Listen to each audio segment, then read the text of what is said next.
This is my 1996 Mazda Miata M Edition right here. I recently bought this thing, and obviously, as by looking at it, you can tell that it is going to be a major project car. I already recorded this video, but it was boring as shit, so I'm gonna try and spice it up a little bit. Starting around front, obviously, you gotta have the pop-up headlights. A Miata. What's a Miata without a pop-up headlight? On this side, it does have the little wiggle. I know how to fix that. I don't know. What is this bug? What is this bug? This one is doing something similar, but it's not attached properly. I don't know what the hell is going on there. Obviously, you can see that this marker light is just not here, and this one has the backyard special of a tape, but this one does have the bolt in here. But this one didn't have either of them. So it used to be in the passenger seat, and I have no clue where in the hell it went. Hello? Oh, I found it. Anyways, you just bring this around in front, you just slide it in. There you go. Good as new. Not really. Whatever. Place that back in there, make sure it's a passenger princess. So another thing around front is it's held in by zip ties on top.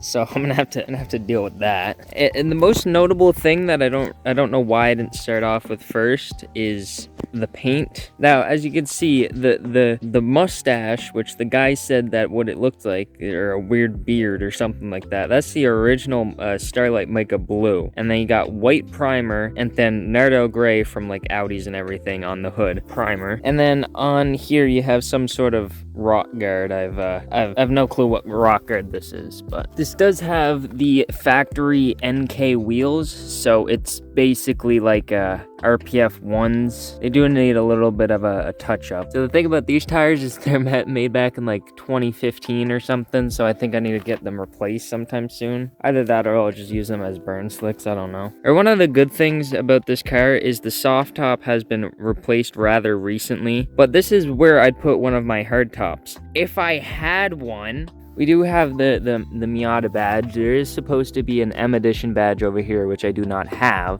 but this is an M Edition by, well, you'll see in the interior. It is an M Edition, I'm not lying to you. Also, if you climb underneath, that differential is the Torsen limited slip. So this thing's like gonna be a good drift car before I put my quarter panel into the wall. Got a little bit of surface rust every now and again on the paint and stuff. A little bit more around here, up here. That's fine, I'll just sand it down and then respray it, and I'm honestly gonna try and probably wrap this thing myself. Coming around to the interior, I'm not lying to you, this is an M Edition. You got the M Edition here, you got the M Edition here, you got an M Edition in the steering wheel, or in the gauge cluster. The steering wheel is not tan like you'd expect it to be. You got the M Edition wood grain handbrake, and then the automatic transmission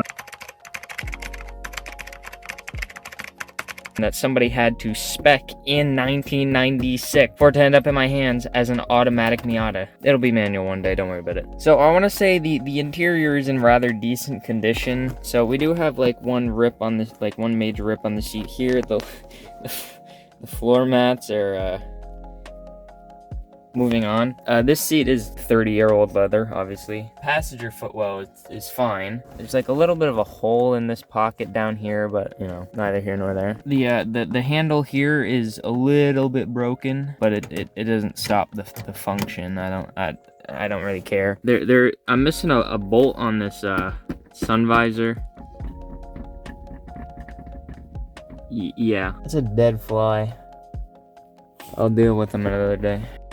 Another thing about this thing is that the glove box doesn't have the latch. This does have one of those cool 90s radios where you can just take the faceplate off. Now obviously being a 90s radio, or like early 2000s radio, doesn't have Bluetooth or an aux cord, so it's useless.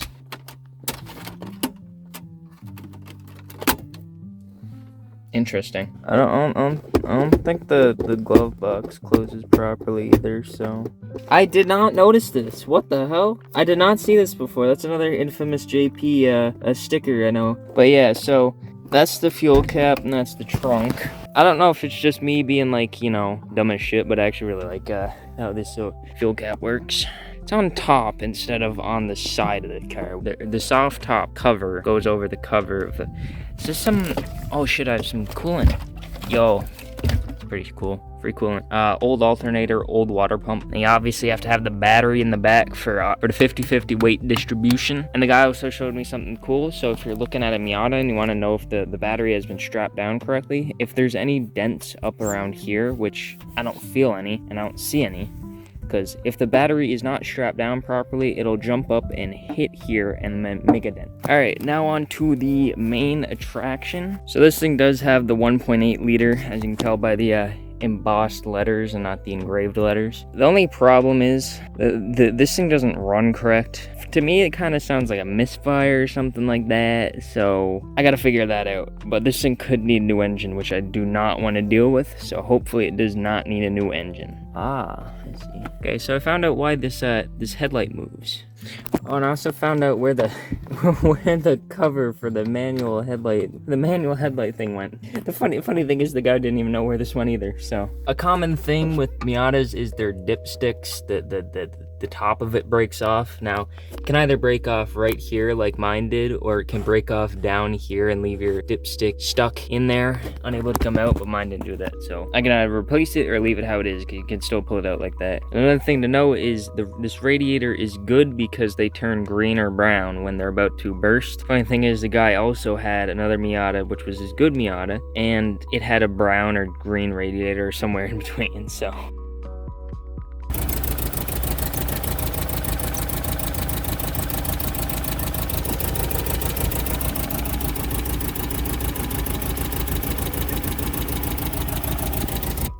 pretty great. Okay, so editing me here, I tried to do a little bit of maintenance recently on it for when I changed the crank position sensor, because it was throwing a code for the crank position sensor. That did not fix the misfire, unfortunately, but I did end up taking out the spark plugs just to check and make sure they were good, and they were absolutely drenched in oil. Now, I did notice when I was driving this thing to drive it up on the trailer, it obviously didn't have enough power to get up on the trailer, so it's misfiring pretty bad and has no power, but it also started smoking, which I took a look in the engine bay, and it looked like it was coming from the exhaust manifold, which makes me believe that it's leaking oil onto the exhaust manifold, which is not great, but usually that means it's the valve cover gasket, which would also explain why oil is seeping down into the spark plug tubes and making it misfire. I also gotta check some other things like the fuel injectors and some other things like that, just to make sure everything's good. I did not mention this in the video, but the car did overheat on the guy's drive home after the water pump failed, but it only overheated for like maybe at most a minute of just regular driving, which could be enough to damage the internals. It could not be enough to damage the internals. I'm just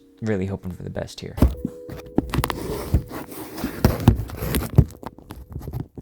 Anyways, I think that's going to be the end of this video. Thank you guys for taking a look at my Miata, my brand new Project Miata. Now, I'm not going to be making any more videos on this channel about it. If you guys do want to see any updates to the Miata, make sure you go subscribe to my automotive channel. I'll put the link down in the description down below. I try to make my hair not look fucking weird.